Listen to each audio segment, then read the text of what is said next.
નમસ્કાર દર્શક મિત્રો, ધી લોકસત્તા શોમાં આપણું સ્વાગત છે। ગઈકાલે દિલ્હીમાં એક આઘાતજનક ઘટના સામે આવી હતી। સોમવારે 10 નવેમ્બરના રોજ સાંજના સમયે રાજધાની દિલ્હી હચમચી ગઈ હતી, કારણ કે દિલ્હીના ઐતિહાસિક લાલ કિલ્લા વિસ્તારમાં એક ભયાનક વિસ્ફોટ થયો હતો, જેનાથી સમગ્ર શહેર જ નહીં પરંતુ સમગ્ર દેશ હચમચી ગયું છે। એવા સમાચાર સામે આવ્યા કે લાલ કિલ્લા મેટ્રો સ્ટેશન પાસે પાર્ક કરેલી એક કારમાં એક પ્રચંડ વિસ્ફોટ થયો હતો। આ ભયાનક ઘટનાના પગલે સમગ્ર વિસ્તારમાં ગભરાટ ફેલાયો હતો, જેમાં ઓછામાં ઓછા 8 નિર્દોષ લોકોના જીવ ગયા હોવાના અહેવાલો સામે આવ્યા છે, જ્યારે 20થી વધુ લોકો ગંભીર રીતે ઘાયલ થયા હતા।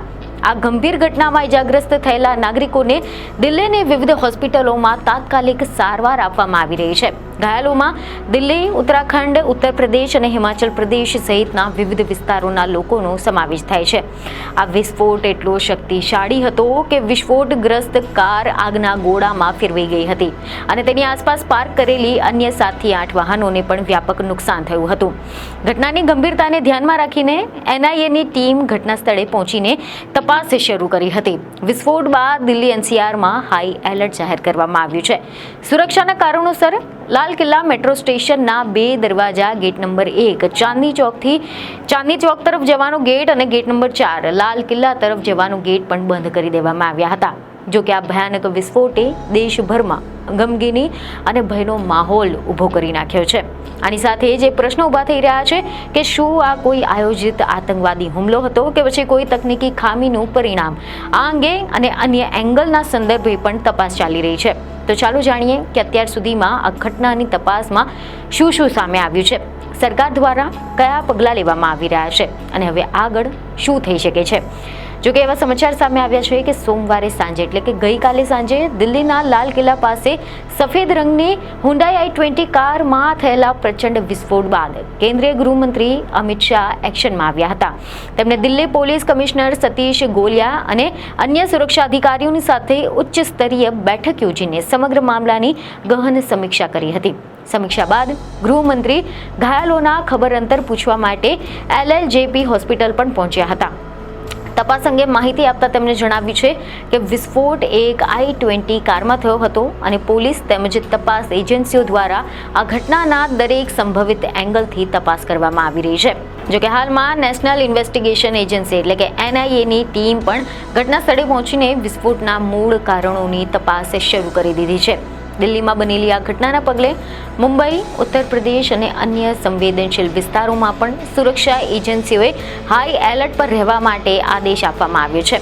જો કે આ ગંભીર દુર્ઘટના પર દેશના વડાપ્રધાન નરેન્દ્રભાઈ મોદીએ પણ ઊંડું દુઃખ વ્યક્ત કર્યું હતું। સોશિયલ મીડિયા દ્વારા તેમણે તાત્કાલિક પ્રતિક્રિયા આપી હતી। વડાપ્રધાને પોસ્ટમાં જણાવ્યું છે કે આજે સાંજે દિલ્હીમાં થયેલા વિસ્ફોટમાં જેમને પોતાના પ્રિયજનો ગુમાવ્યા છે તેમના પ્રત્યે મારી સંવેદના, ઘાયલો જલ્દી સ્વસ્થ થાય તેવી પ્રાર્થના અને અસરગ્રસ્તોને અધિકારીઓ દ્વારા મદદ કરવામાં આવી રહી છે। જો કે આની સાથે જ વડાપ્રધાને માહિતી આપી હતી કે તેમને તાત્કાલિક ધોરણે ગૃહમંત્રી અમિત શાહ અને અન્ય અધિકારીઓની સાથે પરિસ્થિતિની સંપૂર્ણ સમીક્ષા કરી હતી અને જરૂરી કાર્યવાહીના નિર્દેશ પણ આપ્યા હતા। જો કે સુરક્ષા એજન્સીઓ દ્વારા આ પ્રચંડ ધડાકાની અસર અને તીવ્રતાને ધ્યાનમાં રાખીને તેને આતંકવાદી ઘટના તરીકે જોવાની ઉચ્ચ શંકા વ્યક્ત કરવામાં આવી રહી છે, કારણ કે વિસ્ફોટકોના ઉપયોગથી તપાસ માટે નેશનલ ઇન્વેસ્ટિગેશન એજન્સી અને એન્ટી ટેરરિસ્ટ સ્ક્વોડની ટીમોને પણ ઘટના સ્થળે બોલાવી લેવામાં આવી હતી। વિસ્ફોટનો વિસ્તાર ચાંદની ચોક નજીક આવેલો હોવાથી અહીંયા હંમેશા મોટી ભીડભાડ જોવા મળતી હોય છે અને આ વ્યસ્ત અને સંવેદનશીલ વિસ્તારમાં વિસ્ફોટ થવો એ કોઈ ગંભીર ષડયંત્ર તરફ ઇશારો કરી રહ્યો છે। વિસ્ફોટની માહિતી મળતાની સાથે જ દિલ્હી ફાયર વિભાગની ટીમ તાત્કાલિક ઘટના સ્થળે દોડી આવી હતી અને આગ પર કાબુ મેળવ્યો હતો। ઘાયલ લોકોને તુરંત જ એમ્બ્યુલન્સ મારફતે નજીકની હોસ્પિટલમાં ખસેડવામાં આવ્યા હતા। ઘાયલો રસ્તા પર ઊભા રહ્યા હોવાના કરુણ દ્રશ્યો પણ સામે આવ્યા હતા। દિલ્હી પોલીસે સમગ્ર વિસ્તારને સંપૂર્ણપણે ઘેરી લીધો હતો અને કોઈને પણ પ્રવેશવા દેવામાં આવ્યા ન હતા। ફોરેન્સિક ટીમ અને બોમ્બ ડિસ્પોઝલ સ્ક્વોડના નિષ્ણાંતો ઘટના સ્થળે હાજર રહીને વિસ્ફોટનું મૂળ કારણ અને ઉપયોગમાં લેવાયેલા પદાર્થોની તપાસ કરી રહ્યા છે। તો બીજી તરફ પોલીસ દ્વારા આસપાસના વિસ્તારોના તમામ CCTV ફૂટેજની સઘન તપાસ શરૂ કરી દેવામાં આવી હતી, જેથી કરીને વિસ્ફોટ પહેલા કારમાં શું થયું હતું અથવા તો કારમાં કોણ હતું તેની માહિતી મળી શકે। જો કે લાલ કિલ્લા જેવી ઐતિહાસિક ઐતિહાસિક અને રાષ્ટ્રીય મહત્વની જગ્યા નજીક આ પ્રકારે શક્તિશાળી વિસ્ફોટ થવો એ દેશની સુરક્ષા માટે પણ મોટો પડકાર છે. પોલીસ અને કેન્દ્રીય સુરક્ષા એજન્સીઓ હાલમાં તો તમામ પાસાઓની ગંભીરતાથી તપાસ કરી રહી છે. આ સિવાય આ ઘટના બાદ દિલ્હીના મુખ્યમંત્રી રેખા ગુપ્તાએ જાણકારી આપી કે લાલ કિલ્લા પાસે થયેલી કાર વિસ્ફોટની ઘટના એ અત્યંત પીડાદાયક અને ચિંતાજનક છે. પ્રભાવિત લોકોને તમામ શક્ય મદદ કરવામાં આવી રહી છે. સૌ દિલ્હીવાસીઓને નિવેદન છે કે અફવાઓથી બચો અને શાંતિ જાળવો. પોલીસ અને તંત્ર દ્વારા જાહેર અધિકૃત માહિતી પર જ વિશ્વાસ મૂકવો. અમિત શાહે હોસ્પિટલ જઈને ઇજાગ્રસ્તોની સાથે મુલાકાત કરી હતી. તેમણે પોતાના નિવેદનમાં હોસ્પિટલના સૂત્રોના હવાલેથી આ બ્લાસ્ટમાં 8 લોકોના જીવ ગયા હોવાની વાતની પુષ્ટિ કરી હતી. તેમણે જણાવ્યું કે મને આશા છે કે ટૂંક જ સમયમાં અમારી એજન્સીઓ બ્લાસ્ટના કારણ સુધી પહોંચી જશે અને FSLની જે સૌથી વરિષ્ઠ અધિકારીઓની ટીમ છે તે પણ ઘટના સ્થળે પહોંચી ગઈ છે. બ્લાસ્ટની માહિતી મળતા જ વડાપ્રધાનજીએ પણ મને ફોન કર્યો હતો. એના બાદમાં પ્રાથમિક માહિતી મેળવીને મેં વડાપ્રધાનને પણ બ્રીફ કર્યા હતા અને આવતીકાલે સવારે જ વરિષ્ઠ અધિકારીઓની સાથે મીટિંગ કરીને આ ઘટનાની વિસ્તૃત તપાસ કરવામાં આવશે. અમે બધા જ એંગલ ખુલ્લા રાખીને તપાસ કરી રહ્યા છે. આ ઘટનાના કારણ અંગે હાલમાં કંઈ પણ કહેવું મુશ્કેલ છે. જ્યાં સુધી ઘટના સ્થળ પરથી મળેલા પુરાવાઓનું વિશ્લેષણ ન થાય ત્યાં સુધી આ અંગે કંઈક પણ કહેવું મુશ્કેલ છે.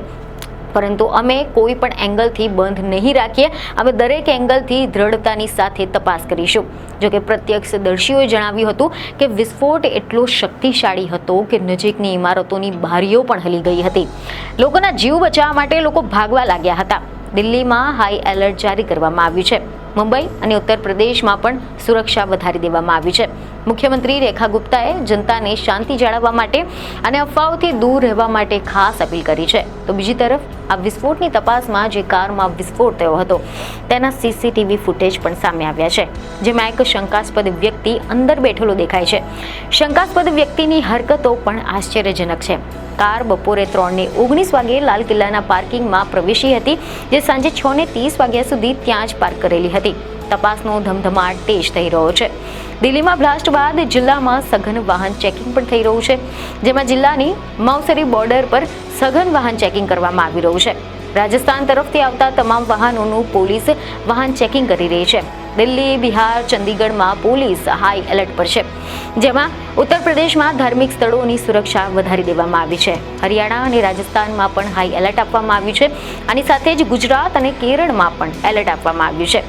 જોકે અમે તમને આ ઘટના અંગે દરેક અપડેટ આપતા રહીશું, પરંતુ હાલ પૂરતું જો તમને તમારી આસપાસ કોઈ પણ શંકાસ્પદ ગતિવિધિ દેખાય તો તાત્કાલિક પોલીસને જાણ કરો અને શાંતિ જાળવો અને અફવાઓથી દૂર રહો. બીજને ખબર સાથે ફરી મળીશું. ધન્યવાદ.